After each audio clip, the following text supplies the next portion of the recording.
నక్షత్రాలు ఎన్నున్నాయో అంతమంది పేదింటి స్టార్ క్యాంపెయినర్లు నాకు ప్రతి ఇంట్లోనూ ఉన్నారు, ప్రతి గడపలోనూ ఉన్నారు.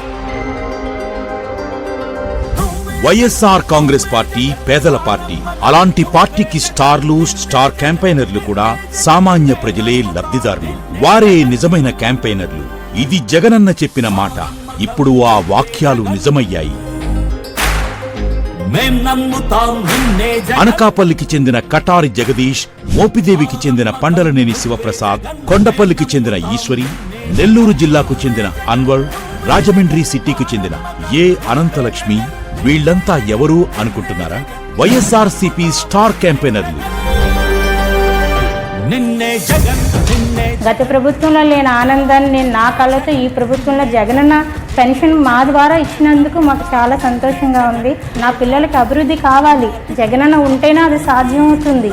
గవర్నమెంట్ సంక్షేమ పథకాలు పేదలైన వారికి అందించాలన్న సదుద్దేశంతో, నిరుపేదలైన వారికి అందాలన్న ఉద్దేశంతోనే జగనన్న వాలంటరీ వ్యవస్థను అన్నది పెట్టారు. చరిత్రలో ఏ పార్టీ చేయని విధంగా, దేశ చరిత్రలోనే ఏ పార్టీ కనీస ఆలోచన చేయలేని సాహసోపేత నిర్ణయం తీసుకున్నారు మన జగనన్న.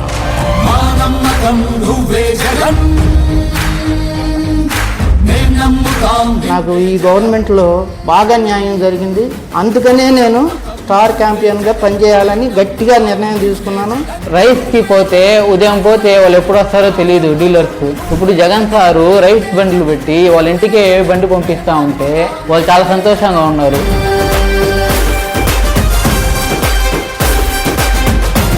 ఎన్నికల్లో స్టార్ క్యాంపెయినర్లంటే రాజకీయాలు అవపోసన పట్టిన నేతలు, రాజకీయ ఉద్దండులు, పెద్ద పెద్ద క్యాన్వాయిల్లో వచ్చి ప్రసంగాలతో ఓదరకొట్టే నేతలు.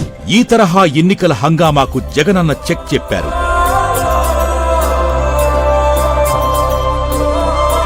నేను చిన్న వ్యాపారస్తున్న మా అబ్బాయిని చదివించగలనా లేదా, వీళ్ళకి ఇంత చదివించలేమని నాకు భయపడిపోయేవాడిని. కానీ నాకు జగనన్న నాకు ఈ రోజు ఇంట్లోని ఒక ఇంజనీరింగ్ చదివిన బాబు ఉద్యోగానికి సిద్ధంగా రెడీగా ఉన్నాడు. అతను చక్కగా చదివిస్తున్నాడు. నాకు నిజంగా అతను ఒక భరోసా అన్నమాట. మొదటి జాబితాలో 12 మంది సామాన్యులను స్టార్ క్యాంపెయినర్లుగా ప్రకటించారు. కులం చూడం, మతం చూడం, పార్టీలు చూడం అంటూ అర్హతే ప్రామాణికంగా అర్హులైన ప్రతి ఒక్కరికి ప్రభుత్వ పథకాలు అందిస్తున్న జగనన్నకు తోడుగా ఎన్నికల ప్రచారంలో ప్రచారం చేస్తారు ఈ స్టార్ క్యాంపెయినర్లు.